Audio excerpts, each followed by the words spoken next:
If it's Tuesday, that means it's the Apex Energy Summer Series presented by Boone, Chrysler, Dodge, Jeep, and Ram from Slingshot Racing League. Welcome, race fans. It's Ellis Thomas here in the booth alongside with Chris Smith.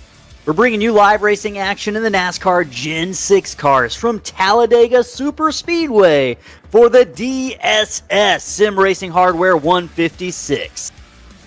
Dega, as many fans endearingly like to call Talladega Super Speedway, is the longest track of its kind in all of NASCAR at 2.66 miles. And because it's such a massive track, it allows for the cars to get their motors chugging. NASCAR founder Bill France Sr. initially intended to build a super speedway in North Carolina that would be larger than Daytona. When that plan fell through, he tried Atlanta and Birmingham and anything else he could think of alongside Interstate number 20. As destiny would have it, he ultimately found and chose an old Air Force airfield in Lincoln, Alabama. The track opened on September 13, 1969 as the Alabama International Motor Speedway. And the rest, as they say, is history. In its 50 years of existence, Talladega has had its fair share of ominous, mysterious, unexplainable, and downright spooky occurrences. Many have labeled the track as cursed and speculate that it's the result of the track being built over an ancient indigenous American burial ground. During the Talladega 500 back in 1973, not long after a fatal crash had killed Rookie of the Year Larry Smith, fellow NASCAR driver Bobby Isaac suddenly stopped his car, exited the vehicle, and declared that he was retiring and done with driving. He said that he had heard a voice urging him to quit, and that he felt the only thing to do was follow through with that voice's guidance. Chris, Dega is known for its three-wide, wild racing and spectacular crashes. Whether the track sits on a burial ground or not, these truck drivers are going to need luck or the spirits on their side if they're going to make it through these 60 laps in one piece. What are you expecting to see tonight from the drivers here at Talladega? Well, I would think to tell all of our viewers that you see something really different tonight than what you see all season. But if you've been watching us this season in these Gen 6 Cup cars, you're probably not going to see too much difference. It's going to be a lot of action. Expect to see some 3 and 4 wide action here tonight. And it's going to be a little bit different just because of the race length, though. A little bit shorter race tonight. Only 60 laps around this 2.66 mile super speedway with a 35 lap fuel window, roughly anywhere from 35 to about 37. Expect just one pit stop tonight, possibly. Might see drivers pit more if we have more cautions than that. Very little in the way of tire degradation. It's all going to be about the draft tonight. Choosing your partners wisely, deciding when you're going to push to the front and when you're going to sort of maybe hang at the back. And we're going to get more into that later on, but it is going to be a night of some wild action here at Talladega tonight. Chris, it's going to be a big night of wild action. You mentioned it. We're going to set that race up with some stories for our YouTube followers or viewers to follow during the race. Shout out to them real quick. Just in the YouTube chat already, active chat. Let us know if you're here. We're going to be giving away a 1/64th scale Eric Jones Air Force diecast tonight. But Don Hilbrans, Connor Lines, Joe, Chris DeWeese, Julie Super, my mother-in-law, hi Moki, as well as Southern Broadcast Gaming Network, all in the chat early tonight. Thanks for getting them in early, guys. Now it's time for the Slingshot Racing fan favorite pre-race tradition. Everyone rise and remove your caps if able for the playing of the national anthem.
Back here in Talladega, the Apex Energy Summer Series presented by Boone CDJR. Wishing everyone a happy 4th of July from Slingshot Racing community, as well as well wishes to one of our own, Patrick Colby. He's watching from the hospital right now. He's a new father, so congratulations to Patrick Colby.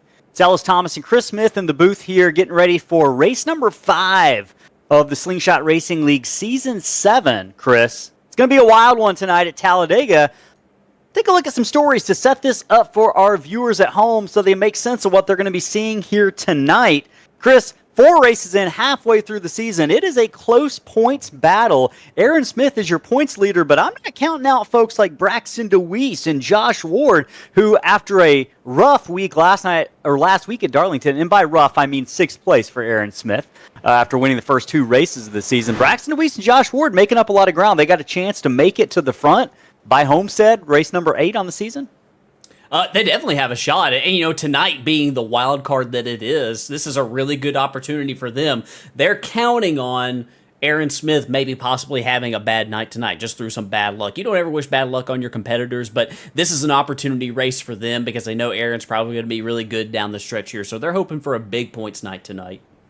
A driver like Braxton DeWeese shares a big difference with Josh Ward and Aaron Smith and Chase Berry tonight. And Chris, Braxton doesn't really have a direct teammate he's going to be racing with. Teamwork's going to play a big role here tonight at Talladega with the draft, taking that into account. How's that going to matter for drivers? What do we mean by teamwork being important tonight? Well, it is important to be able to have, teammates that you can trust, people that, are out there that, you feel really good about drafting with. But oftentimes, your teammates are where you find them, and as fast as Braxton DeWeese has been all season long, and he'll be fast again tonight, a lot of drivers would see him on the track, and they would want to work with him. So sometimes in restrictor plate racing, your teammates are where you find them. So, sometimes the plans don't quite work out the way that you might expect them to work out. Absolutely. Hey, expecting things to work out doesn't always work out because drivers are going to be trying to predict whether there will be a big one and when it will happen tonight. And when we say big one, we're talking about a big multi-car pileup. If you're a driver, what do you think? What's your mentality about how to approach this race? Are you wanting to race hard-nosed, 100% intensity up front, or hanging in the back expecting a big one to happen? I just think it depends on your situation. I've always been one when I'm racing restrictor plate races. I like to run up near the front. I like to try to control the lines and try to maintain my position up there. But if I were to fall maybe 3 or 4 cars back, a little bit deeper into the pack, I might slide onto the back because it might be a little bit safer, a little bit easier to miss a crash back there. So I think you just have to be very, very aware, very cognizant of your situation and the circumstances around you throughout the course of the night. And one of those things drivers are going to be vigilant of tonight is the side draft. We saw a lot of that in practice. Drivers trying to kind of slow down the car next to them by getting as close to their right side as possible to put some downforce on that car. Chris, that's all well and good, but it could cause a collision. So we're talking about the big one. We very well might see that happen as a result of this potential side drafting we see tonight. Last story for tonight, you can still play the flavor fight from Apex Energy Drink. If you want to win $50 cash at the end of the season, all you have to do is go to slingshotracing.org, click that flavor fight button, and it's going to let you vote on what you think is going to happen tonight. Do you think it's going to be Team Grape or Team Ice Bomb that's going to perform the best tonight? Let us know simply by entering. You could potentially win $50 at the end of the season. Slingshotracing.org or scan that QR code on the screen, Chris. Practice is coming to an end. That means it is time to grid up for the DSS 156, race number 5 of 8 here on the Apex Energy Summer Season. We're going to go ahead and start the starting lineup, I suppose, and see where drivers are going to start from tonight. Scotty Sobczak, Chris, no surprise on the pole.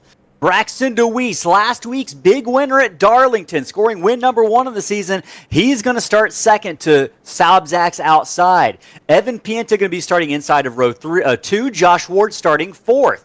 Aaron Smith's going to come from 5th place tonight. Sam Stoner in that 65 going to be starting 6th. Jacob Chase in the number 8 will line up 7th. Jacob Sala in the 20 will line up 8th. Brandon Ayers in the 16 will start 9th, followed by Brendan Waldrop starting 10th. Steve Vest, great qualifying effort in the 6 car, starting 11th tonight. Alberto Alvarez will line up 12th. Johnny Rapp will be 13th tonight. Landon Cardulo back starting 14th tonight. Gabe Rogers will start from 15th. Logan Truitt looking to come to the front of the field, starting 16th tonight. James Danforth lines up 17th. Alex Harper 18th. Jordan Ives in the 18th, starting 19th. Paul Thomas will start 20th. 21st will be Patrick Pieper. Patrick's had a great season so far. We're going to actually take a moment to hear from Patrick and see how he's gearing up for this race while the rest of the starting lineup scrolls through at the bottom.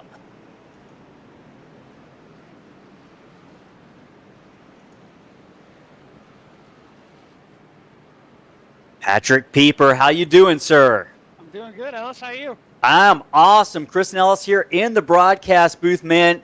Lining up 21st tonight. You're going to have your work cut out for you if you're going to move through the field. But before we talk about tonight, you've had a good season so far. What do you feel like is we can attribute that success we've seen early this year? I don't know really what I could attribute to because I don't really have a whole lot of experience with this car because I started really oval racing after they introduced the next gen, so it kind of took the place of this car.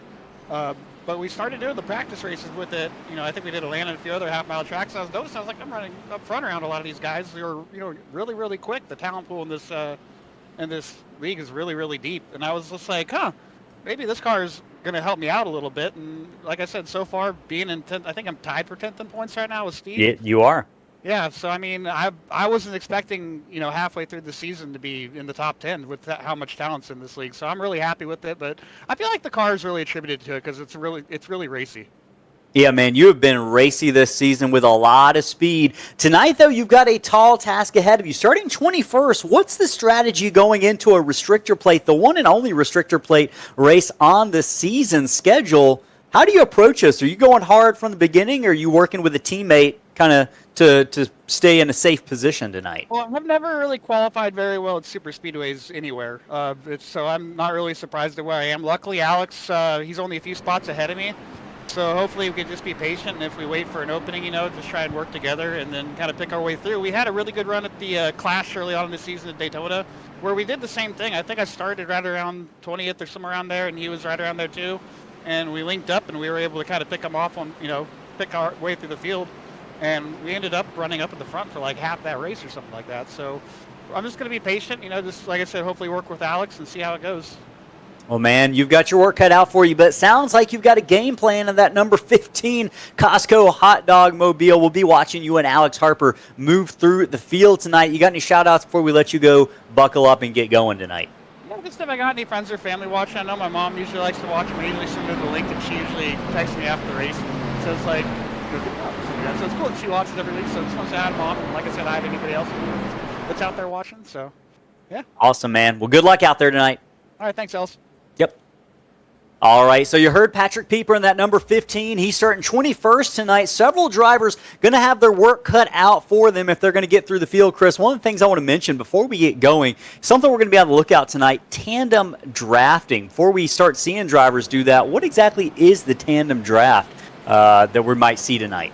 So most of our viewers have probably seen bump drafting where, you know, drivers will, you know, lay the front bumper to the rear bumper of the car in front of them and try to push the cars forward. Tandem drafting is where you just take that to the extreme, I guess, where you lock the front bumper to the rear bumper, try to stay locked together and maximize your speed in the draft. The only downside to that is that it can be very sketchy because it makes the car in front wiggle around and possibly break loose. And also it will heat up the engine. The engine temperature will increase. And what we saw in practice, I think we might have about two laps of pushing before maybe that car in second is going to overheat. So that's something that might come into play by the end of this race, maybe even on the last lap. Yeah, I am curious. I know I've been curious all season long, but I'm curious to see Evan Pienta's heart rate as we get ready to start this race tonight. We'll be keeping that up on the screen all evening long. It's kind of a barometer for the intensity of the race, and I suspect we're not going to see it get that low throughout the night. For those of you tuning in, that is a actual live heart rate from one of our drivers driving the 55 tonight, Evan Pienta. We've been keeping an eye on that all season, and we've seen some great moments. No doubt we'll see some more tonight. It's going to be Scotty Sobczak and Braxton DeWeese who take the green flag. We're underway for the DSS 156 at Talladega. Sobzak's going to lead that inside line down into turn 1. Deweese now does battle with the 55 of Evan Pienta, slowly but surely. Aaron Smith works his way into third position. A couple cars looking to get to the inside line quickly. People looking to avoid the outside line early, it looks like. Drivers as far back as the 8th and 9th position looking to creep down the speedway there. Braxton Deweese, Chris, he doesn't have a lot of help. This was something we mentioned maybe really being a detriment to the driver of the number, the number 5 early tonight. We've seen him finally get down after starting second. He's back to the 5th position. Yeah, and he's going to link up, looks like right here, with Josh Ward. Josh Ward in that Boone CDJR car looking to make some ground up on the outside. He's actually teammates with Aaron Smith as Josh Ward, and you saw right there, he just, tried to go right out there and pass his teammates. So maybe Placeholder Racing not looking to stay in line right now. There, almost some contact right there. Really close moment between, I believe that's the 65 of Sam Stoner to the inside. Now it's going to be Deweese, who's got a bump from Brandon Waldrop. Josh Ward tries to jump up in line to suck up a little bit of that energy. He's going to slow down that outside line. It's going to create a bit of a logjam, Chris. I saw a little bit of contact between Logan Truitt and James Danforth as far back as 13th and 14th position, Chris. I think that's something we really saw be a factor last week at Darlington in a way I didn't expect to, and I think we very well might see that come back into play, Chris. There's going to be some close moments where drivers check up, especially on that bottom lane. Maybe when there's a bit of a logjam, drivers really going to have to be on top of that if they're going to stay out of the back bumper of their closest competitor. Right now, it's Scotty Sobzak leading Evan Pienta, Josh Ward, Aaron Smith, and Braxton Deweese. Lap number 3 of 60. Short race tonight. High speeds here at Talladega. Outside line, Chris, really seeming like it's kind of bogged down around the 4th or 5th position right now with Deweese and Waldrop leading the way. They just don't really seem to be able to get linked up quite as closely or easily as that bottom line.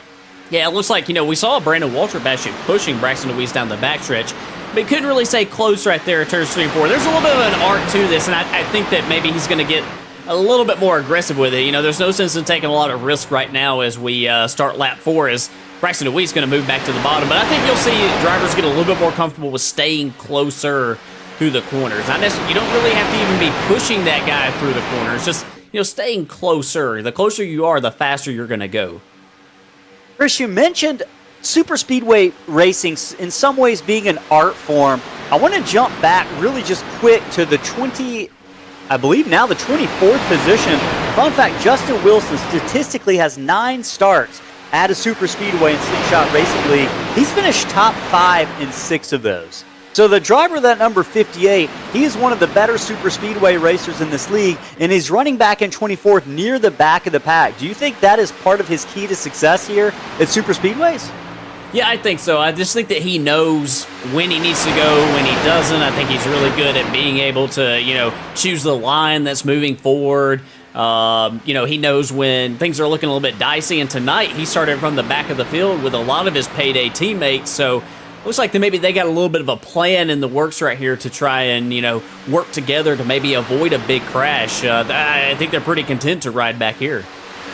Chris, speaking of working together for the first time tonight, I saw a little bit of that tandem drafting near the front. It quickly broke up about after half a lap or so, but Scotty Sobzak was getting a big push from the 55 of Evan Pienta as they jumped out to about a 4 or 5 car length lead, but you see how quickly that can close up. That is the nature of super speedway racing, and we're going to see plenty of that tonight.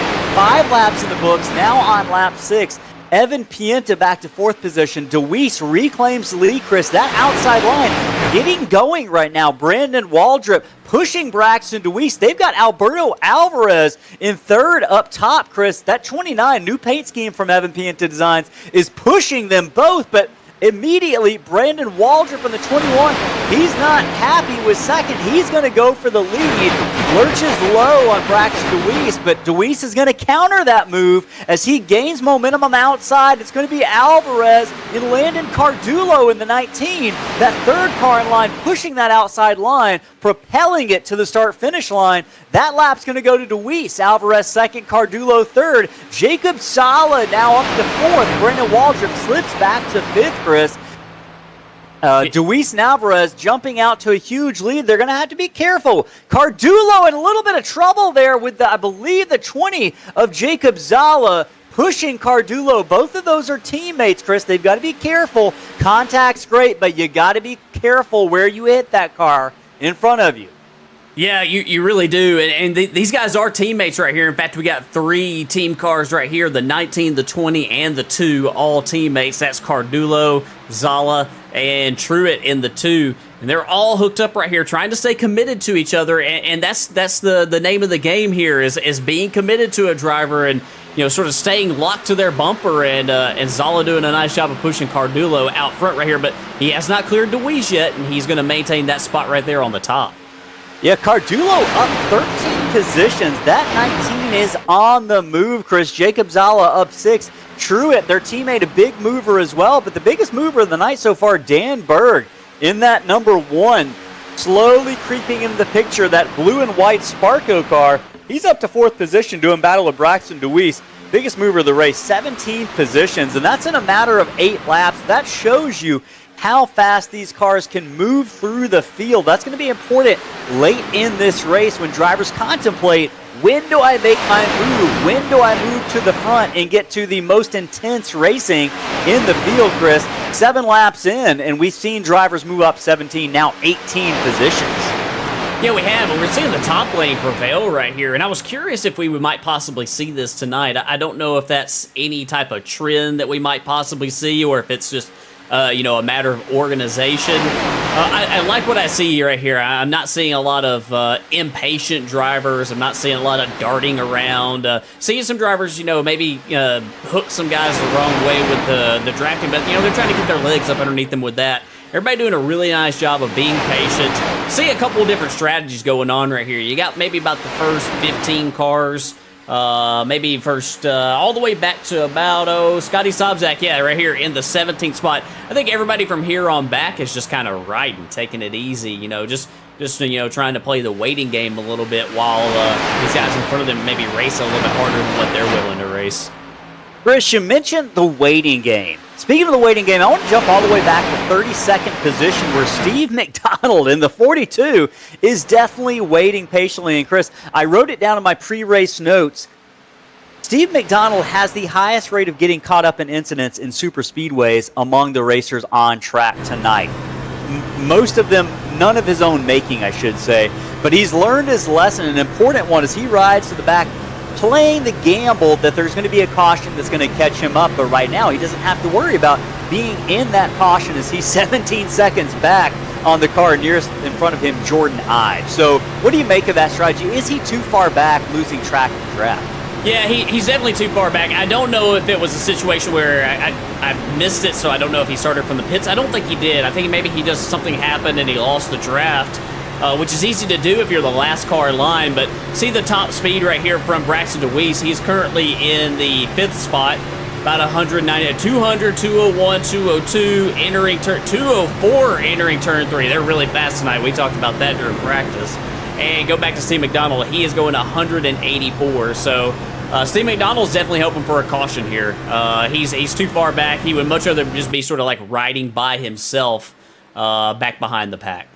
Yeah, and that shows you, that speed differential shows you just how much the draft matters at these super speedway tracks. Riding kind of in the hole, punched in the air by the car in front of you, reducing downforce on the car and allowing you to go faster. Right now, that outside line, Chris, Cardulo, Zala, Truett, and Berg, they are making headway on the outside with Richard Hurst kind of taking advantage of that. Patrick Pieper, the driver we heard from in pre-race, ducks to the bottom. Richard Hurst is going to go with him. That inside line, Chris, is looking to get going with Hurst, Pieper, and Pieper's Costco teammate, Alex Harper, lining up 1, 2, 3 on the bottom. They picked up Deweese as well as Alvarez, and suddenly that inside line looks like it has a little bit of life. Is this going to be Zala pushing Cardulo further out to the front? But that 22 looks really strong leading that inside line right now. Pieper, Harper,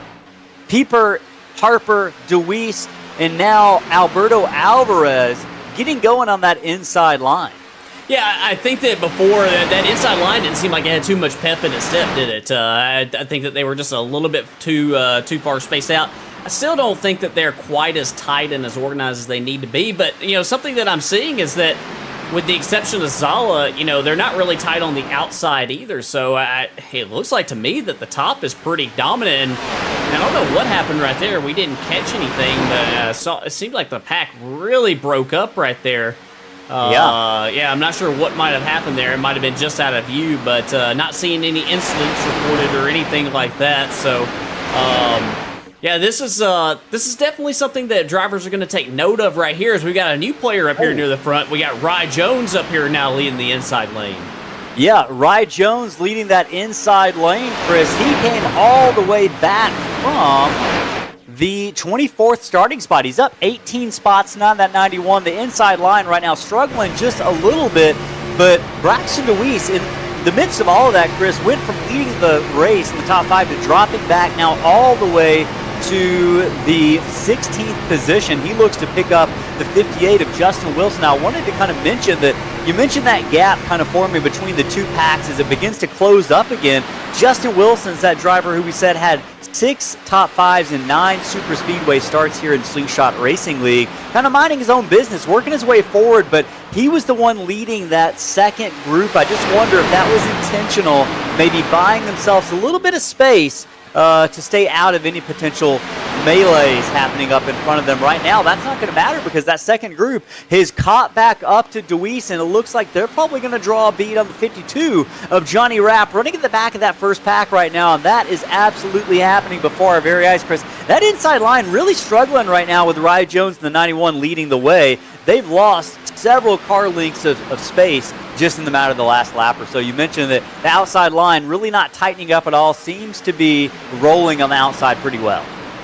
Yeah, it does. I think that tonight, by everything that I'm seeing right here, this is going to be a very cerebral restrictor plate race. You're going to have to be very careful about how you decide to make your moves. You're not going to be able to just pull out a line and just expect your lane that you're now leading to move forward. I think that you're going to have to be very, very careful about how you decide to maybe pull out a line. We got some bit of contact there between Cardulo and Zala. But the front continues to be a little bit of aggressive pushing early from the 20, trying to get that teammate out front, but they are going to leave Truett, their other teammate, in the dust there. Yeah, this is kind of like a risk versus reward thing right here. Like if you're Zala, like what's the reward? I mean, you guys already have a pretty good lead over that inside lane. I wouldn't necessarily be beating the rear bumper off my teammate, trying to keep, myself in front of them. I'd be really comfortable where I am right now, and it looks like he's heeding that advice. He's back in line with him right here, and I think right now just staying really close together is the name of the game. But we're seeing that inside lane move forward a little bit. You see how they're a little bit more organized.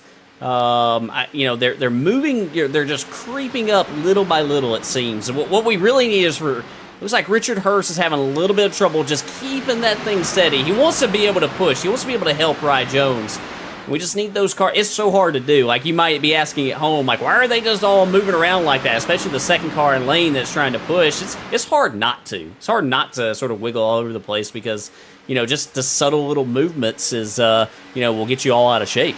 Yeah, and even throttle control also plays in that. When you're kind of modulating the throttle on and off, as you often have to do on the inside line just because the slower momentum, that changes the handling of the car just a little bit and could upset it and kind of make the nose turn left or right just so slightly. And right now you see Rye Jones kind of sliding up the track. Justin Wilson back in the 13th position, sliding up into the wall, just briefly brushed the wall on the exit of turn 2. He gathers it back up.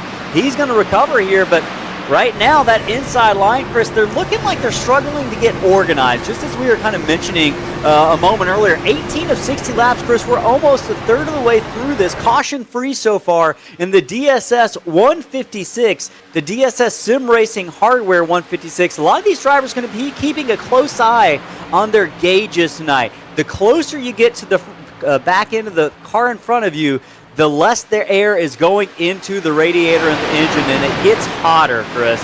You can't do that for more than a lap or two. Drivers going to be keeping a close eye. You mentioned it being a cerebral race. That's one of the elements that drivers are going to have to focus their brain power on tonight. And one of the ways in which you could do that is if you have a separate dash with that information instantly in front of you, which is going to lead us to talk about a very cool product from our partners at DSS Sim Racing Hardware. We're going to go ahead and hear from them with their circular gauge cluster. We're going to talk about that, and we'll be back on the other end of this break.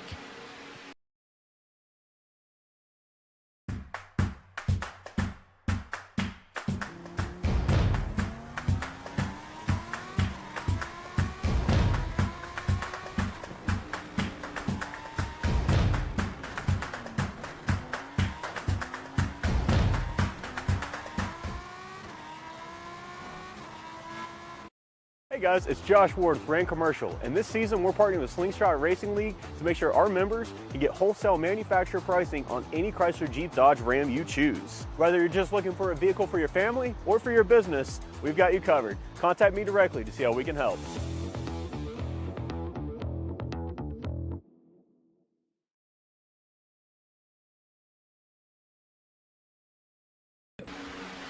Back here in Talladega for Slingshot Racing League race 5 of 8. It's Ellis Thomas alongside Chris Smith in the booth. Chris, you saw that circular gauge. Drivers keeping an eye on their gauges tonight. That is a cool product. If you're a sim racer and you want to upgrade your rig for an affordable price, check them out on Etsy. A link is on our website as well in that video ad. I've reviewed it. You can see a review on our YouTube page as well if you're interested in purchasing one of those great products. One of our drivers is going to be lucky enough to win one at the end of the season. Speaking of winning, Chris, every single driver in the race tonight right now still has a chance to win. I will say it's getting a little bit dicey there. Watching Richard Hurst try to slide up in front of Alberto Alvarez as he works that outside lane just a little bit. Justin Wilson's going to take advantage and try to catch up to the back bumper of Rye Jones to try to push that inside line a little bit. But, Chris, these cars are starting to get just a little bit squirrely. We were talking about during the commercial break. We haven't seen any side drafting yet, but you mentioned it. When it starts to happen later in the race, it is going to be absolutely wild. I'm starting to see these cars handle just a little bit worse, which could explain why we're starting to see a single line form here on lap 22 of 60, over a third of the way through tonight, Chris. Yeah, we are, but I'm going to be really curious at this point right here. We got Aaron Smith, Rye Jones, and Justin Wilson all linked up now on this bottom lane. I think that these are three drivers that, if anybody's going to make this work tonight, it might be these three guys right here, riding on board with Justin Wilson. As you can see, Johnny Rapp and the Possum right here on the rear spoiler of Rye Jones' Chevrolet. And looks like Rye Jones is linked up right now with Aaron Smith, giving him a push. They're going to get tandemed up right here, see if they can make up any ground. And this might be the best shot the inside lane has had in a minute. Yeah, you're watching that number, yellow 70, moving to the front of the field very quickly. He's got Rye Jones right sucked up to his back bumper. Those cars are going very fast down the back straightaway. You can see the closing rate right now is one of those cars up top going to try to jump down and head off that momentum. The answer, at least for the 20, is no. The 19's got a choice to make. Does he stick with his teammate or does he close the door on his closest competitor, Aaron Smith? Right now, it looks like he's sticking with the one that brought him to the dance. Jacob Zala in the 20 still playing very loyal to the 19 of Landon Cardullo up front, but Aaron Smith has a big push from Rye Jones, almost a little bit too big as they head down into turn 1. The 70 got a little bit upset there, at least the car itself did. Yeah, I think that we've learned something here. I think that the top is still dominant. I think it's still the faster lane, but if you get some cars lined up on the bottom that are able to push, that are willing to push, that are willing to be aggressive, it will clearly work as Aaron Smith goes to the lead with a push from Rye Jones. Yeah, new leader in town. Aaron Smith assumes P1 here on lap number 24 of 60. He quickly slides up, but the question is, will Rye Jones? No. And he's going to be hung out to dry. He's going to be in the middle. No one wants to be friends with the current points leader and two-race winner this season. Aaron Smith is dropping like a bag of rocks through the field. Everyone jumping to his outside and inside. It's almost like they smell blood in the water. Finally, Sam Stoner lifts on the throttle just a little bit to let Aaron Smith jump into line. That's from P1 all the way back now to P9, Chris, and it happened in half a lap. And that shows you the importance of knowing when to make your move, especially as we creep closer towards the end of these 60 laps. You make one wrong decision, and that's the difference between winning and 10th or 11th position.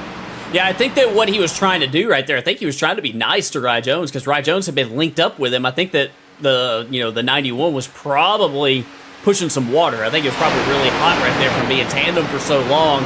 So I think he was trying to, give him some clean air, but, Cardullo and those Racing Factory teammates out there on the top side, I don't think that they were willing to, they've got their own game plan, and they put him in the middle right there. But he's going to be all right where he's at, and, man, Justin Wilson and Ry Jones are still linked up. I think that Wilson's getting a little bit hot right here, and he's going to have to breathe it. Oh. But, yeah. Cardullo takes a big hit to the back bumper from his teammate Jacob Zala. You can see how quickly those hits can get you out of shape. You mentioned it earlier, Chris, risk versus reward. It's a balance, and drivers just 26 laps in are really still trying to strike that balance and understand how far they can go, because how fast and how hard you can push your teammate on the final 2 laps of this race could be the difference between winning and not winning. As we watch Jones in the 58 of Justin Wilson, speaking of bad bumps gone wrong, Ry Jones takes an aggressive hit from Justin Wilson there and almost pays the price. He gathers it up quickly, headed down turn 1, out of turn 2 now on the back straightaway. New car in town, Chris. Gabe Rogers up to 7th, and that number 11 with the help of Patrick Pieper not too far behind him. Haven't seen that 11 up this far in the race so far. He started 15th, now up to the 8th position. 7 positions gained on the night so far for Gabe Rogers. Doing a pretty good job is that driver out of, I'm just trying to look at the Springfield, Missouri. Midwestern driver. Too aggressive. Not surprised from a Midwestern driver. Everyone's very friendly around there. You ever been to the Midwest, Chris? I have, and he's doing a nice job. He's, just trying to keep it nice and steady right down here on the bottom. I think that that separation that you see between the cars, I think that might be causing a little bit of the, the inside lane to slip back just a little bit right here, as looks like the top is starting to prevail a little bit more than they were before. And part of the reason we might be starting to see this and why it might actually be a good thing is, Chris, we're about 5 or 6 laps away from what we believe is the fuel window. We're probably entering the fuel window here right around lap 31, just about 3 laps where drivers can make it on a single stop to 60 laps. Very close between Ry Jones and Justin Wilson back in the 7th and 8th position. They've got Richard Hurst and Brandon Waldrop there outside, but drivers are going to start thinking about these pit stops, and to set it up for the viewers, you can't make a pit stop on your own here and come out on the track on your own and really be successful. We talk about teamwork so far in pre-race and all race long now up to the halfway point. You got to make sure you at least got a couple cars coming with you, because you saw earlier, if you're watching the speeds that drivers were going, there was nearly a 20-mile-an-hour difference between a car that was in a pack drafting and a car that was on its own, Chris. So these pit stops are going to be critical, and if you don't get it right, that could be your race thrown in the trash can in a matter of 60 seconds on pit road. It really could. This race will be won and lost if this thing stays green, and it's got a really green look to it right now, the manner of racing that we see out here on the track. If this thing stays green, then, this race will be won and lost on pit road. It never fails, green flag pit stops here. Somebody will make a mistake, and we talk about drivers not being able to go, how long can they possibly go on a tank of fuel? I can tell you one driver that won't be able to go as far as others is that driver in the lead. You're riding on board with him right there for just a second. Landon Cardullo has been leading this top lane for many laps. He's been up there near the front, and when you're up there near the front on a plate track, you just can't save the fuel that the guys behind you can, the guys who are able to run park throttle. As we see, it's like we got a little bit of shuffling going on right here. Yeah, Justin Wilson leading the outside line with Payday Racing in tow. Randy Bechtel, Johnny Rapp, Ry Jones, Patrick Pieper now getting on the action. That top line, led by that purple and white 58, is going to the front. They jump to the outside of the Racing Factory squad. Wilson wants the lead, coming to pit stops here. Looks contact. Like the 20 slides up just a little bit. That was enough netcode to make a little bit of contact. Yeah, and the 58 gathers it up alongside the 20. But right now it's 3 wide, and Berg is taking advantage in that number 1, Chris. 3 wide for second place. Berg's got Chase and Waldrop. The Michigan squadron inside now, and it's that 19 and 20 hung out in the middle with looks like a little bit less momentum. Justin Wilson is going to clear all 3 of those cars for the lead, but Dan Berg has going to have something to say about it as they exit turn number 4, headed to the line. Justin Wilson's got a bumper full of Randy Bechtel, Johnny Rapp, and Ryan Jones. We've got our first cars on pit road, Chris. Josh Ward in the 92 is going to lead him down. They took the first lap stop they could, Chris. Several cars. Aaron Smith, Scotty Sobczak, Josh Ward, Paul Thomas. Several cars making their way down pit road. Yeah, Shane Coker as well. Yeah, well, they're on pit road right now. I don't want to go away from this battle right here for the lead because it is about as intense as it's been all night right here. But you can see, look at how far back the bottom lane has fallen off right here. It's just clear tonight. If you can find a way to get to the outside of the driver in front of you, that's going to be the way that you have to go. As soon as those Payday Racing teammates got to the outside of those cars that we thought were running on the top, there they go to the front. And here comes another group on pit road. Another pack looks like led by Dan Berg, Brandon Waldrop. Several cars going to be coming in this time. Man, Jacob Chase is making me nervous right there. Yeah, Nick DeCesare had a moment coming onto pit road as well, Chris, in that 00. He barely made the commitment cone, sliding sideways. Wouldn't be surprised if we saw a speeding penalty, but I think he might have gotten it down to pit road speed at 55. Very close moment for Nick DeCesare right now. But that outside line continues to succeed with Justin Wilson being pushed by Randy Bechtel and Johnny Rapp. We're now on lap 33 of 60. We've seen 2 big packs of cars come down pit road. Will this be the stop lap for the 58 and 51 of Wilson and Bechtel? They show no signs of it so far, but Cardullo, Zala, Truett all make their way down pit road with a couple other cars in tow. We're now 3 groups in of pit stops, Chris, and you can see the strategy really varying here now. With one final group, it would appear, remaining on the track, not electing to come in for fuel yet as they get ready to work their way through a couple of cars who have come down pit road. That last pack, Chris. Yeah, and right now these drivers right here are looking to blend up on the track. They want to try to maximize their speed. I think that these fast guys are going to be able to clear them all and be able to get onto pit road right here if they do elect to come this lap. They've been riding a little bit further back. They haven't led a lot of laps tonight, so maybe they can go a little bit further here, or they might be coming this time. Yep, they're coming to pit road this time. This is going to be it right here. Leaders electing to come down pit road. Johnny Rapp. Interesting call, Chris. Payday teammate stays out right. Justin Wilson in trouble. I think he was speeding. Sideways on pit road, your leader might be coming back in for a penalty drive-through. Justin Wilson, Chris, you caught it that moment he came down pit road. He almost got into the grass, but he was cooking it across that cone. I think you're right. I think he very well might have been going faster than the 55-mile-an-hour mandated pit road speed limit, and we're going to see him come down pit road again. No, he'll get the 40-second hold right here after his pit stop, and you see his teammates have left. Crucial point of the race right here. A very, very difficult mistake by Justin Wilson. Can't get too carried away though. As we see Johnny Rapp, he is still out in front of the field right here.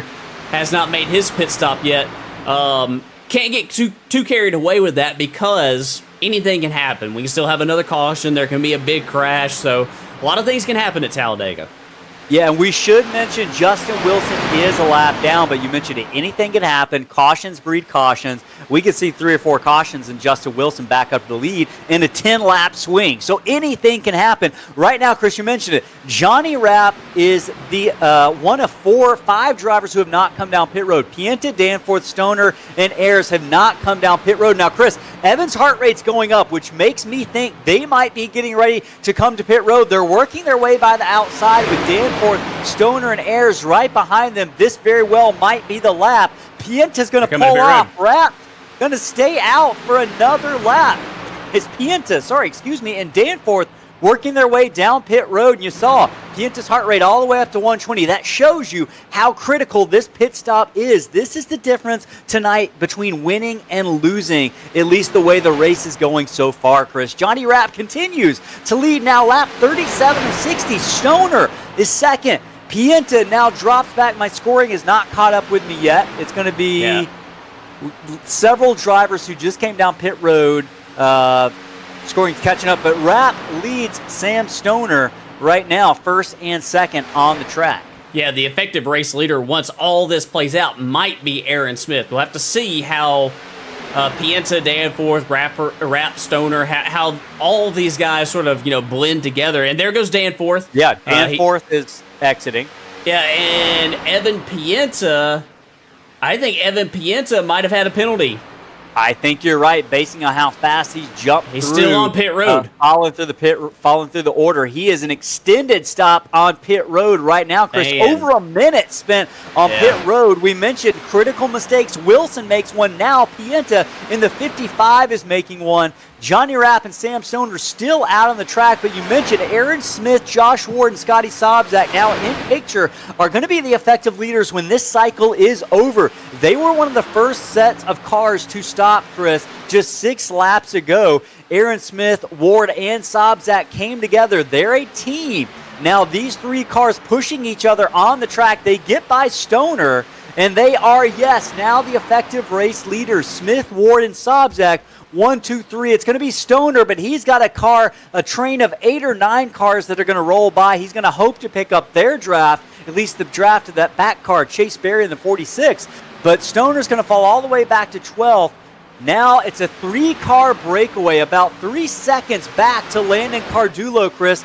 Talk to me about the importance of grouping up and being very, very tight and not racing each other in these next several laps if you're the second pack led by Landon Cardulo. Why do they have to be so careful?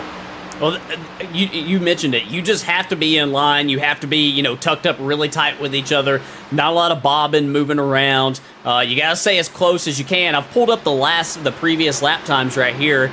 And those top 3 they're slightly faster than this group of more cars. You would think more cars, they would be faster, but it's all about how tight, how close you can run. We see Braxton DeWeese right here trying to push Jacob Zala. And now here we got Logan Truitt. Now this might be the difference right here. When the first 2 cars are tandeming, this pack might, Truitt is having a little bit of a hard time, I think, staying latched on. I know the struggle because, you definitely don't want to get that guy out of shape. You don't want to cause a crash, especially with as many laps to go as what we currently have. But here is our race leader right up here. They're going around Johnny Rapp. Chris, Johnny had a speeding penalty as well. Oh, man. 3 drivers with major race implications speeding on pit road under those green flag pit stops. We mentioned it. Every little thing matters in these super speedway races. You can't make a mistake, and we saw 3 competent, able drivers who had led at points during this race make a mistake. Evan Pienta, Johnny Rapp, Justin Wilson, all now going a lap down after making a mistake of speeding on pit road. But, Chris, I'm looking at this second pack here. In terms of whether they're closing or not, I'm not really seeing a lot of time made up, which is a little bit surprising because we're used to the old mantra of more cars in a pack is better. It's faster, it's going to gain more time more quickly, but we're not really seeing that. It's kind of been stable around 3 seconds back to this second pack, and I'm just looking in terms of car lengths. They've been around probably 20 to 30 car lengths back consistently. And you've got those couple of lap down cars that have joined in this draft up front, and that's only going to really help these drivers in the front pack, potentially maybe. Well, when they were side by side, I was thinking if they stay side by side, that might actually, that might be everything that they need in that second pack to be able to catch them. But they did not stay side by side as Justin Wilson was able to push Johnny Rapp all the way around Aaron Smith. Yeah, I think this is going to be interesting to watch this gap. I had the lap times up there earlier, but we're going to keep the gap up here right now so people can watch that in real time. And Yeah, I'm not really seeing it's just kind of maintaining. In fact, I think that front pack is maybe, gapping them just little by little, it seems. And I think they're even faster now with those lap cars up in the mix. And I think that Logan Truett's going to possibly have to get aggressive with Landon Cardullo right here. I think he's going to have to really push him if they want to have a chance to maybe do that. I think the pushing, though, is easier said than done. I think it's not easy to do in these cars, even with that giant rear spoiler. Yeah, it's not easy to do at all. We've seen it in the real-life NASCAR Cup Series go wrong when Toyota drivers earlier this season at Talladega tried that aggressive bump drafting after a pit stop, and it kind of blew up in their faces with a massive crash with those Toyotas, and we hope that's not going to happen here, Chris. But let's just say you're someone like Braxton DeWeese. He's about 5th in that second pack, lined up 5th.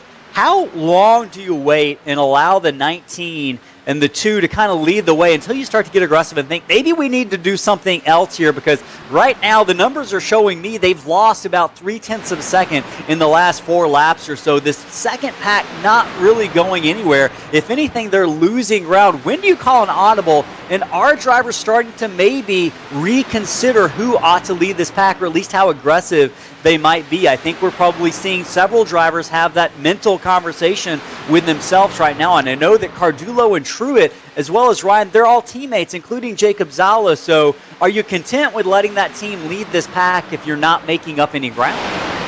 I don't think that you can pull out, because I think that if you try to pull out and make a pass, I just think that the race is lost right then and there if you don't get a caution. Right now, yeah, they're losing a little bit here and there, but the moment that you pull out, and even if, DeWeese, Bechtel, Pieper, Perry, if all those guys are even able to get hooked up and go around them, it's going to take them several laps to get clear of that group, and I just think by that point you'll have lost seconds. I think that it's going to be. I know that they're probably getting very frustrated, but I don't think that there's anything they can do. They got to hope that maybe this front pack will get to racing, and they gained a little bit here in the last lap. It looks like.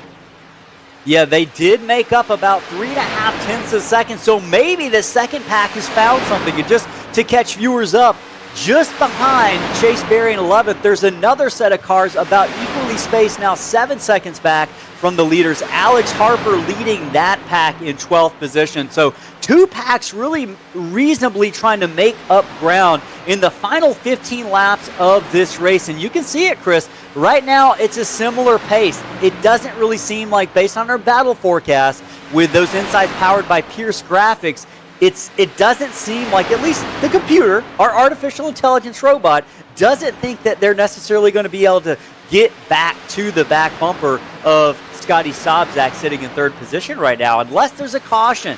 We're 45 laps in, and we haven't seen that caution yet, Chris, but you mentioned patience is beginning to wane. If you're a driver in the second pack, you got to be starting to get a little bit frustrated, not with the driver themselves, but maybe with just the situation you're in. That could completely change the dynamic of what's going on in the pack. Right now, several folks chiming in the chat. Chris here we DeWeese, go. And we got double wide right here, and I think that they're trying to do a little bit of switching here to try to, help them out just a little bit, but I look how much ground they've already lost. This is what I was talking about. They've already lost a second where they were losing tenths here and there, gaining them here and there. Look how much they've already lost in just 1 lap. So they're already a second and still losing ground. So they've got to get back in line. They got to get organized fast here. Yeah, that is going to be imperative, and it looks like it might have been a decision made within the Racing Factory team of those 4 drivers, Cardullo, Zala, Ryan, and Truett, making a decision to send a couple cars to the back and let another new car, the 20 of Jacob Zala, push that 4th position Landon Cardullo. I'm going to be keeping an eye on the time, Chris. 1.7 seconds they lost, and that number is not getting any better. In fact, it's going down. I'm starting to see it close just a little bit, though, on the telemetry. They're picking just a little bit up in time. Right then, Chris, 0.4 of a second. I'm seeing a huge difference. I'm curious to see if that stabilizes. But going into turn number 3, they picked up about 0.4 of a second. Look at what's going on up front, Chris. Front is catching traffic. You're going to start to see maybe a little bit double file racing here. This is going to be an opportunity for pack number 2, led by Cardullo and Zala, to maybe pick up a little ground. They're going to have to capitalize, though. They are running out of laps. Just 13 to go here in Talladega. So far, we're caution-free in the DSS Sim Racing Hardware. Oh, man. 156. Big time pumping going on. Yeah, see, I'm getting a little bit nervous by this right here. Jacob Zala's having a little bit of a hard time just staying attached. I'm seeing that car doing a lot of wiggling around. See how he's just sort of offset just a little bit? He's having a hard time just staying latched on to Landon Cardulo now, and and he can't stay latched on too long because the car is going to overheat. But Braxton DeWeese is doing a lot of pushing on the second car in line, and that is Jacob Zala, and that makes for a little bit of a sketchy situation. They're linked together here, so we'll see maybe if he can stay latched on that close. They're pretty close together right here. Yeah, they've got it back down to 4.1 seconds after dropping all the way back to 4.8 seconds. So 0.7 of a lap in the past 2 laps or so. Chris, one of the things I'm hearing from our insight from the race controller is that they are getting a little bit frustrated. Pack number 2, Zala looked like he was going to make the move. I was thinking to what Braxton DeWeese probably was hoping that 20 would try to pull through the 19 and get into position, Chris, but they're now down to 3.9 seconds. Just now 11 laps coming to the line left. And they've gained about 0.7 of a second, but that, as our race insights from Pierce Graphics said earlier, is not going to cut it. Cardulo, Zala, DeWeese, and Bechtel, they're going to have to try something different if they are going to get back up to the front. Right now, Smith, Ward, and Sobczak up 3.8 seconds. However, they're in a pack that is getting racy, Chris, so I wouldn't be surprised if they're going to lose a little bit more time simply based on the nature of what's going on up front. Justin Wilson and Johnny Rapp are right out in front of Aaron Smith. He isn't really so much controlling this pack anymore. Aaron Smith's got to be concerned up front with what's going on with those drivers in front of him. Of course, very trustworthy, competent, capable drivers, Johnny Rapp and Justin Wilson, but that's still 2 cars that are fairly, at least out of control for Aaron Smith, who is your current race leader. Those 2 cars in front of him are a lap down. Chris, just to set things up right now, Aaron Smith, Ward, Sobczak are your leaders. They're the first pack. 3.4 seconds, and I will note, it is coming down. That lead is shrinking. Yeah. Cardulo, Zala, DeWeese, and Bechtel are all making up ground on Scotty Sobczak in that front pack right now, Chris. You know what's doing it? It's these cars right here. These cars that are a lap down that have latched on to the back of the leaders here. You know, they're kind of separated a little bit. You know, they don't want to push. You know, they don't really have much to gain by doing that. And so I think that these cars that have latched onto the rear of this pack right here, I think that, you know, they're creating a little bit of a draft effect for those cars behind them in that pack. And they're going to start to get a little bit of the sniff. And when they can get that sniff, they're going to be able to pull right up on the rear of this pack right here. This thing isn't over for those guys in that second pack. Yeah, can we see the projection, the battle box, so to speak, to see what we're looking at? Has that AI prediction changed of when this second pack might indeed catch the first pack? And you're seeing it. It absolutely has shrunk just a little bit. Chris, 11 laps. There are 11 laps left. They're going to have to get it going a little bit faster. Cardulo with a bad push. Looks like he got really loose right there. That's going to hurt this pack. He got a little bit sideways down the backstretch. Got a lot sideways, I should say. But, you know, they didn't really lose a lot of ground right there. So, recover right here. Get latched back together again. Try to stay steady. Try to stay straight. They lost about a tenth and a half or so with that mistake, Chris. So, you mentioned it. It's not that big of a loss. We've got now 9 laps left in this race. Now 8 laps. They got to get the move on if they're going to make it. Right now, that combination of Cardulo and Zala up front with DeWeese in third place seems to be making a bit of a difference. That time by, you see the overtake projection change just a little bit. And we're going to be keeping an eye up at the front. It's still the same situation. Several cars have latched on, which is ultimately going to give Cardulo a bit of an advantage, Chris. They're now under 2 seconds back, or under 3 seconds back. The lead down to just 2.9 seconds. That second pack is coming. And if they continue at that rate, it's going to be close because that distance is going to get even smaller once they get in that wake and in the draft. It's going to close up even more rapidly. We're absolutely, pending a mistake, pending a caution, we're going to see that 19 and 20 and 5. They're now 2.5 seconds back, Chris, with just 7 laps left in the race tonight here at Talladega.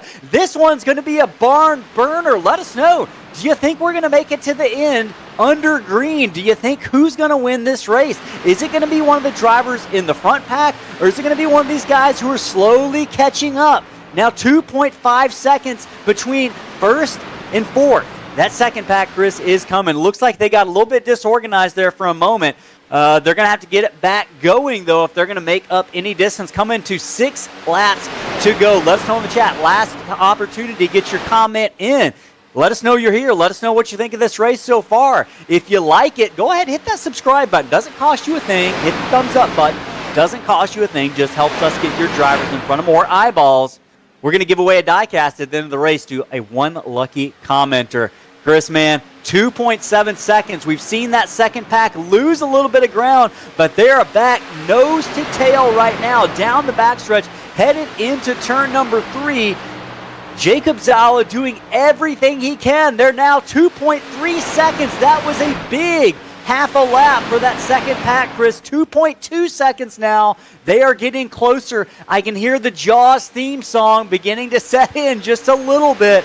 They are getting it going. 2.1. By the time they reach the start-finish line, it very well might be 2 seconds and growing. Yeah, they're getting a toe off these lap cars that have latched onto the leaders now, and it's not going to take them any time at all. And what you want to do, since we are getting down to it, 5 laps to go, you're going to want to try to maximize your momentum right here. So I totally expect this group right here to go to the top. They're not going to stay in line. They're not going to ride behind these guys who are a lap down. They're going to go to the top. They're going to want to maximize their momentum here. And you can absolutely see that 19 and 20 creeping into the frame as we focus on the leaders. That red and white number 19 is coming into picture. They're catching up to Steve Vest very quickly at the back of that pack, Chris. Now 1.6 seconds off the lead. They will be there in a lap or less. So we go from a 3-car battle for the win with just now 4 laps left to, it looks like, roughly 11 cars will be in the picture for the win here in the closing 4 laps of this race. If you're Aaron Smith, Ward, and Sobzak, you got to be shaking your head, but you're not going to really have time to be frustrated. They clear those 2 cars in front of them, Chris. The sense of urgency is picked up for Aaron Smith, Ward, and Scotty Sobzak right now. Here they are. Landon Cardulo threading his way through the field. He's looking to catch up to Brandon Ayers in that lap car, Chris. They are there. Justin Wilson going to move up to try to block, it looks like. Oh, as they get together. Wilson and Cardulo. Sala's going to have to lift off the throttle, and it's going to be Wilson a lap down playing, looks like Kingmaker here. Brandon Ayers and Wilson contact. 2 cars a lap down. Hopefully not going to play a role in the outcome. Just 3 laps left here, Chris, from Talladega. Yeah, and right now, Cardulo and Zala are on the bottom, and I don't think that's where they wanted to be. I think they wanted to be on the top. But I think that maybe these placeholder teammates are up here trying to protect the top. To the inside, he makes a move on Johnny Rapp. Will he be able to get underneath the 20 and separate Cardulo and Zala? Looks like he's going to have to work hard for that right now, though. Smith, Ward, and Sobzak continue to lead that outside line, Chris. Oh, man, really close battle between Bechtel and the lap car in front of him. I believe that's Jordan Ives. Right now, Chris, if you're a lap car, how comfortable are you playing a role in this outcome? Well, we're right now on 2 laps to go, and when it comes to the white flag lap, you don't really have much to gain other than position. So, I mean, they're racing for positions. Looks like Braxton DeWeese. There's the contact between Bechtel and Ryan. They gather it up. Everyone's still going straight down the back straightaway. Chris, that is going to give, looks like Cardulo and Zala a bead on that front pack with Justin Wilson at the back. Yellow flag is out. That was a contact involving Nick DeCesare. It looks like that might bring out the caution. We are going to have a green-white checkered here from Talladega, trying to find out what happened here. Yeah, I see Alex Harper with a lot of damage to that Costco pizza machine. We're going to go back right here, take a look back, and maybe see if we can see what happened with Alex. He's in a separate pack that's a little bit further back right here. And, these guys are in their own race as well. Oh, it looks like James Danforth into the back of Sam Stoner. And that's 65. Yeah, that's just a push gone wrong. And, that's just a nature of, these last few laps. And, you just got to try to get everything that you can get and 2 laps to go. And, unfortunately, Sam Stoner, you can see he's just a little bit offset. You see how he's got that left front poking out just a little bit from the left rear tail light.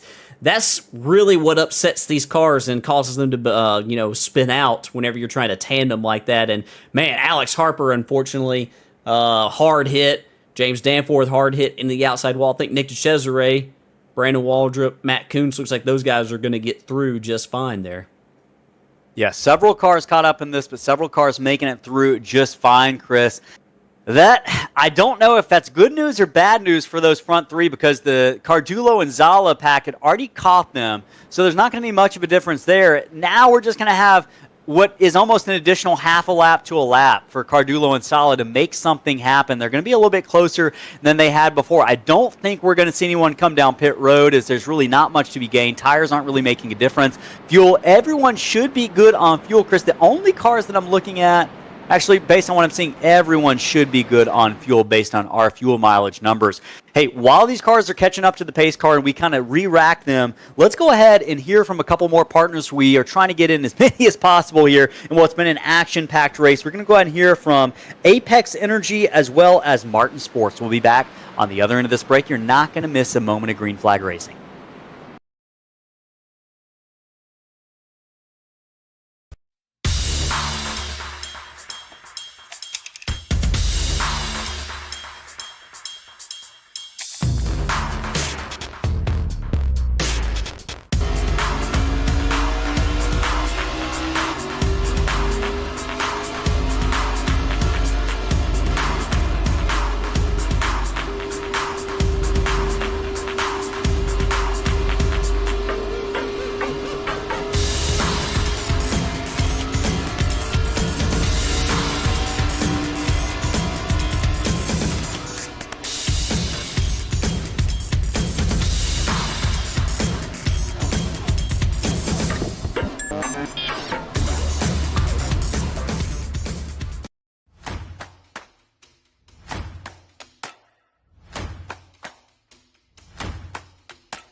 Back here in Talladega for Slingshot Racing League in the Apex Energy Summer Series presented by Boone CDJR. Race 5 of 8 at Talladega. I'm Ellis Thomas, joined in the booth by Chris Smith.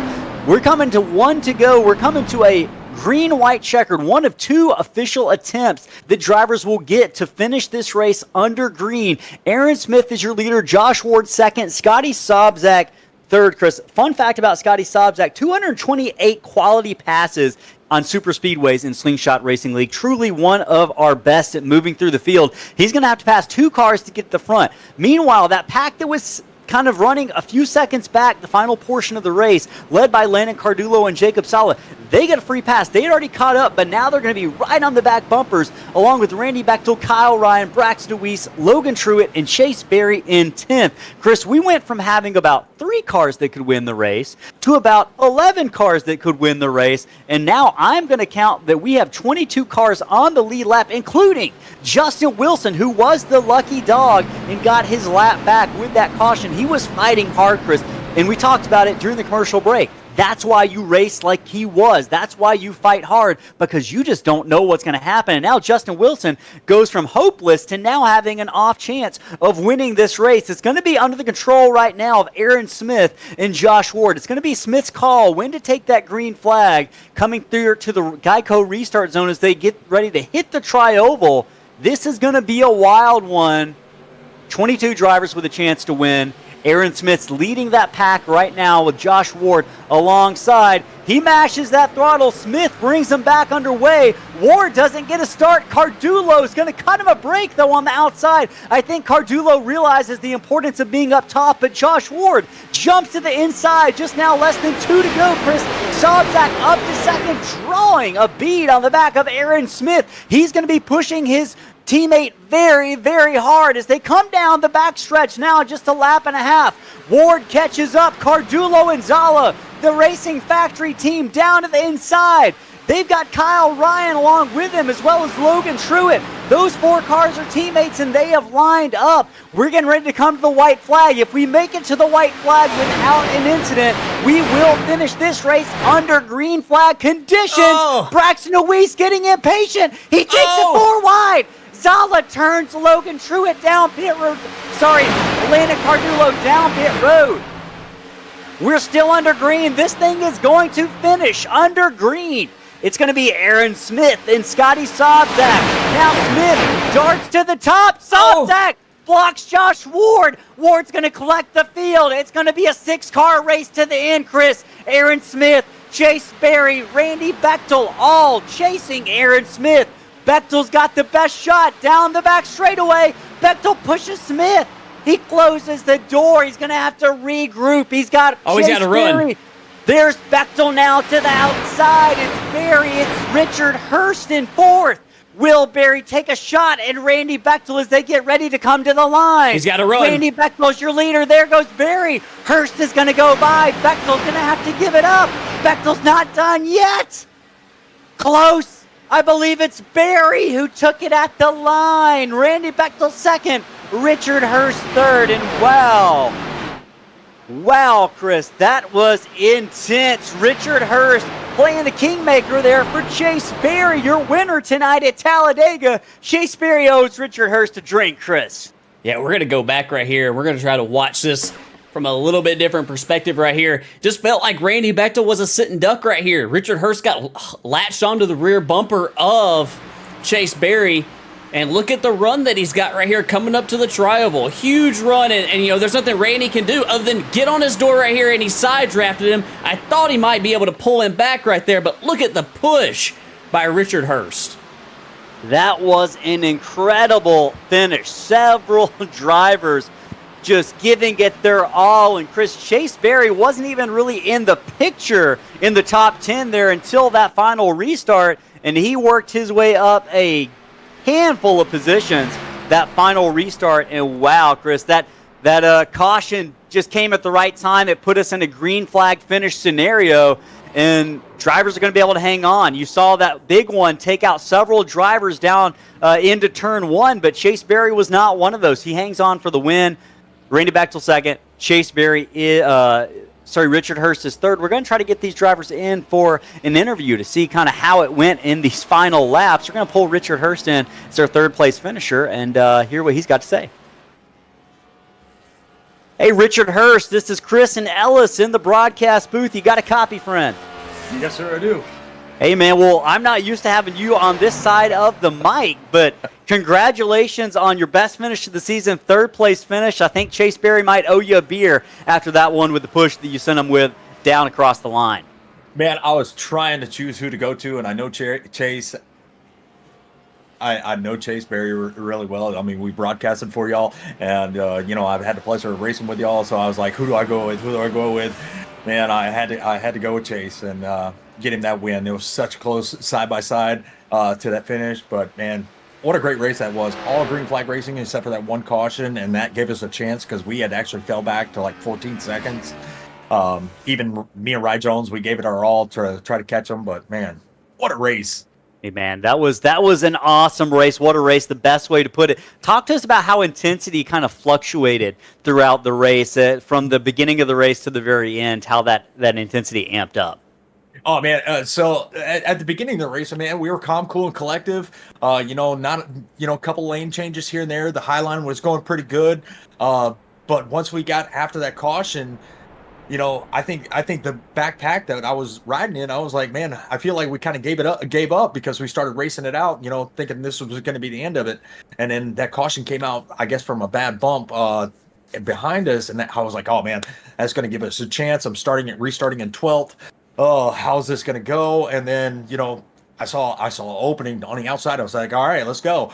And then I saw a couple of other drivers get into an incident. My heart rate went way up, and and that finish was just like crazy. I thought Aaron Smith was going to be able to block us, and I would have probably came out with a top 4, but just luck played on my side. I'll take a top 3. Hey man, luck and skill on your side tonight, Richard Hurst. Third place finish. Any shout outs before we let you go celebrate that podium? Man, I got to give y'all a shout out up there in the booth. I listen to the race, while I'm driving. Y'all do a really good job. Got to give a shout out to Southern Broadcast Gaming Network. Y'all go check us out on Roku and come see some of our races. Got to give a shout out to the ones that are watching me, cheering me on here tonight. I think there was somebody out there. Yeah, had a couple. Honesty Cherie was in the chat tonight saying, let's go Richard Hurst. And interestingly enough, they are the winner of the diecast giveaway. So Nice. Honesty Cherie rooting on Richard Hurst tonight. You got a podium and you got a free diecast. You can email us at ssracingleagues@gmail.com to pick up that prize. And if we don't hear from Richard, we'll get in touch to make, know who that is, so we can get that out to them. Absolutely. If you want to send me that that email, I'll make we'll get it taken care of. All right, Richard Hurst, congratulations, third place tonight. Thank you. All right, so you heard from Richard Hurst. Now it's Randy Bechtel's turn. Chris, Randy finished second tonight. Randy Bechtel, our second place finisher. This is Slingshot Booth. You got a copy? Yes, sir. Man, Randy, we thought that you had it there on that last lap. You made all the right moves, and unfortunately, it just seemed like Chase Berry had that push right there at the end. It seemed like you did everything you could trying to side draft him back. What was the difference? Did you just need maybe that 22 to go with you instead of going with him right there coming to the line? Yeah, but probably that. I didn't know how close he was actually behind there.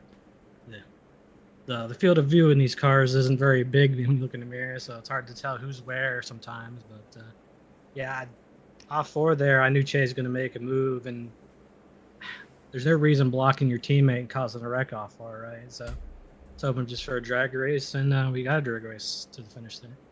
Yeah, it was super, super close. It was like just about 2 100s separating you two guys. Talk to us a little bit about the race tonight. It definitely seemed like a little bit of a strange restrictor plate race. We kind of thought that we might get that tonight with these cars here. It seemed like it was just really, really hard to generate a run down there on a lane. We know you were in that second pack trying to catch the leaders. This is getting a little bit tense, a little bit frustrating back there in that second pack trying to catch the leaders there coming to the end. We were just kind of pacing ourselves back there. We knew during practice, we realized after so many laps, the car started to get tight off the corners and into the corners. So just keeping it steady pace back there and trying not to burn off our right front tire. And we charged up through the outside there, I believe. I forget who was behind. I might have been behind Justin, but made it to the front right before we pitted. And just kind of pace ourselves. I am not a fan of super speedway races. I'm sure I've said this many times. Even though I've won the ARCA race for Slingshot a couple seasons back, I didn't have fun doing it. Yeah, it's definitely not. It's definitely not for everybody. I'm with you. I don't enjoy them very much either. But hey, man, you definitely made the right moves at the right times and put yourself in a good spot to win. And we're super, super close right there coming to the line. Any shout outs you want to give before we let you go celebrate this podium finish? I want to thank all my teammates. Congrats to Chase on the win there. Curse you and Ellis for running the league, doing broadcasts and everything you guys do behind. Johnny and Scotty for also helping behind the scenes. Apex. God, it's been a while since I've been on the podium. I forget all the sponsors now. But anyone else I missed, thank you guys for coming aboard. Thanks for having me. We appreciate it. That's Randy Bechtel, our second place finisher tonight. Great run, bud. Thank you. All right, so you heard from Bechtel. Now it's time to hear from the winner tonight, Chase Berry. Hey, Chase Berry, you are the winner tonight. This is Ellis and Chris in the broadcast booth. You got a copy, sir. Yeah, man. Heck yeah. Let's go. Hey, man. Well, we've always said you looked a little like Austin Hill. Tonight, you raced like Austin Hill on the plate track. You got the job done up front when it mattered at the end. Congrats on that win. Walk us through that final green-white checkered. Kind of where did you start on that restart, and how did you navigate your way to the front? Started, I don't know, like mid-pack, 10th we took the green, and then everybody pulled away. Like, I did not get a good run, and then everybody started dropping to the bottom. And then I told Randy, all right, Randy, whenever you get ready, we'll up too high whenever I get a run. And it managed to suck up a run on the backstretch, and we got run, and we went to high, and I got nose to tail to Randy. I was like, all right, we're staying up here. Just because the top lane was the way to be, like just with the side drafting with everybody on the bottom just being insane. And then we got a 2-on-1 with me and Randy versus Aaron. So that's it. I went with Randy, and then I was okay finishing second. I was like, all right, I'm just gonna push Randy, whatever. And then the 22 just had a momentum and just gave me enough shove. I was like, all right, well, I guess I'm going for it.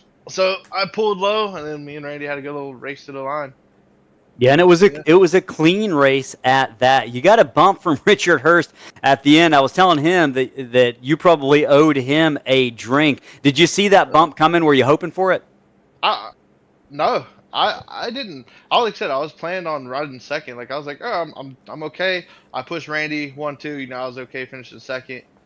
Pushing Randy, and then like I said, I felt the bump, not paying attention. Just felt the bump. I was like, oh shit, here we go. And then and I had so much speed, I either had to take it or wreck Randy. So I took it, went low, and that's about it.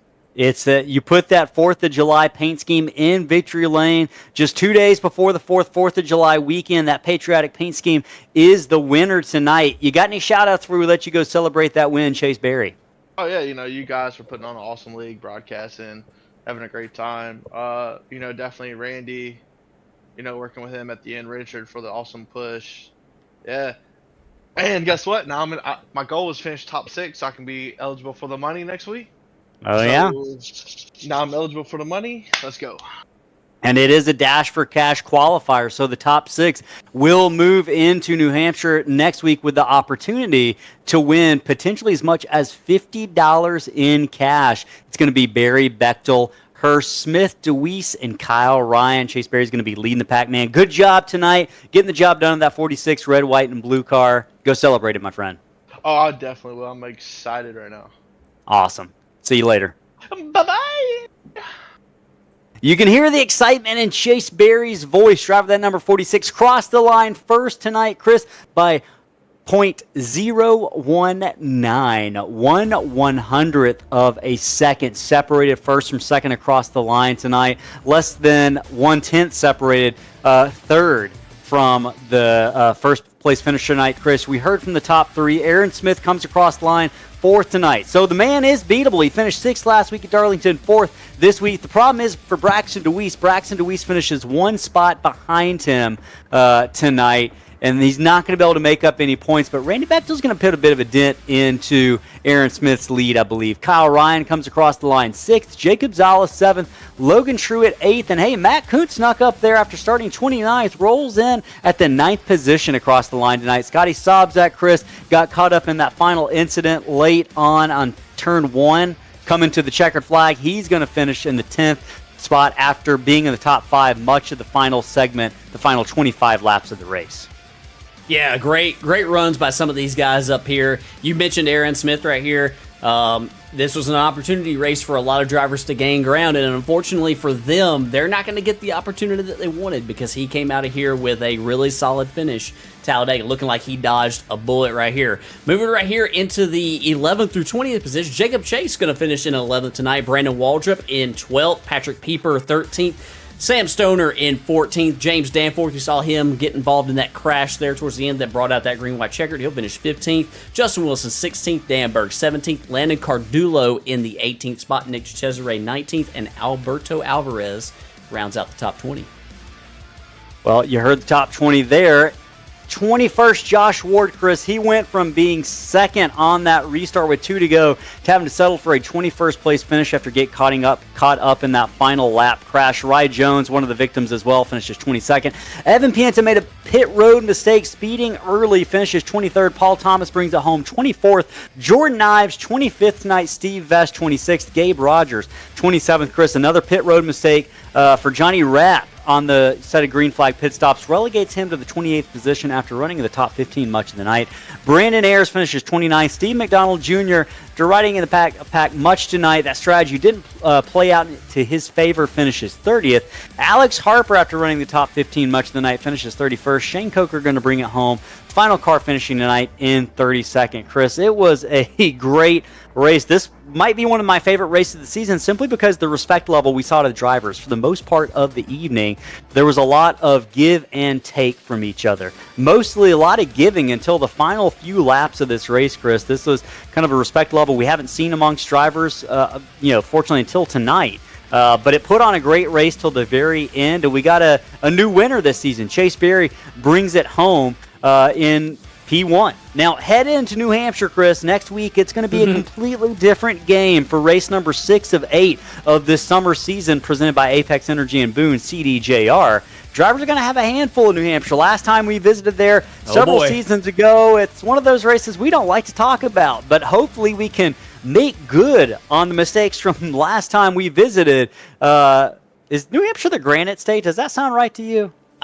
Maybe so, but I mean, if you know your slingshot racing lore, you know that New Hampshire is a racetrack that is very, very. It's got a little bit of a mark upon it. Last time that we were there, it was it did not go very well. But you talk about a track that's very, very different than Talladega. That's about as far removed from Talladega type racing as you can get. And it's going to take precision. It's going to take technical prowess. And we're going to have 6 drivers going for $50 cash next week with that with the Apex Energy dash for cash. Driver finishes the first driver of the top 6 finishers tonight, and I want to make sure I get it straight. One of those drivers to finish ahead of everyone else next week is guaranteed $25. If that driver finishes in P1 and wins the race, they take home a bonus $25 for a total of $50. Drivers competing next week will be Chase Berry, Randy Bechtel, Richard Hurst, Aaron Smith, Braxton DeWeese, and Kyle Ryan. So going to be multiple things on the line next week in New Hampshire, not just points and bragging rights, but some cash on the line as well, Chris. And you can catch that race next week live at 8:30 Eastern Time next Tuesday from New Hampshire on our YouTube channel. Chris, probably want to mention one thing right now on the broadcast. You and I talked about before the broadcast when it would be a good time to say this, but probably now is as good a time as ever.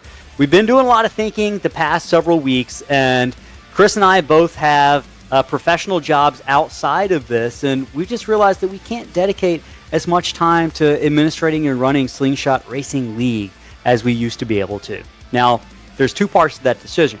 The first part is Slingshot Racing League, as you know it now, will come to a close at the end of this season at Homestead in race number 8 and the conclusion of season 7. That's the bad news. The good news is that Slingshot Racing Broadcasting will remain an active entity and will continue broadcasting on this channel. It'll just be different drivers, different leagues, and different cars. So you're going to still get the great racing action that you've come accustomed to on Tuesday nights. The good news is you might get even more at some point. So kind of bittersweet decision we're making there for Slingshot Racing League, but the saying is all good things must come to an end, and Chris and I have just realized that those responsibilities that come along with doing the work that we do on the broadcast side, but also on creating a community like Slingshot Racing League, at least on track, it's a lot of work. And we've made our contribution, and we're sad, but we're also happy to kind of redirect that energy into calling more great races for you who are watching right now. And we appreciate every single viewer that has ever tuned into a Slingshot race, every single subscriber that subscribes to get these great broadcasts. And Chris, I know I'm sad, but I'm also, in some ways, it's bittersweet, right? Because new things lie ahead, but it's also hard to leave things behind as well.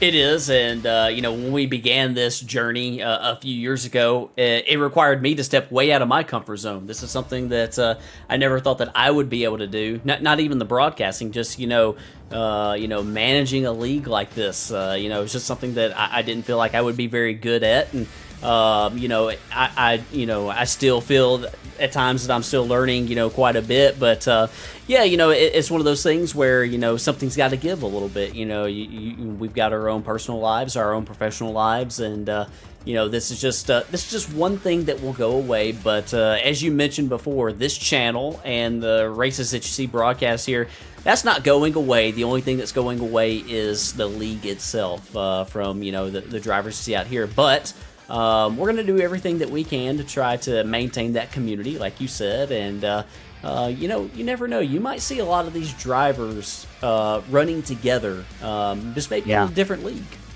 I don't think you've seen the last of several of these drivers on this YouTube channel and series that are broadcast on it. So stay tuned for more details about that. If you like the racing you saw tonight, you're still going to see more of it the rest of the season. We've still got 3 races after tonight to finish this season, Chris. So the action's not over, certainly for Slingshot Racing League as we head into New Hampshire next week. If you liked what you saw tonight, go ahead, subscribe. There's more great racing action to come.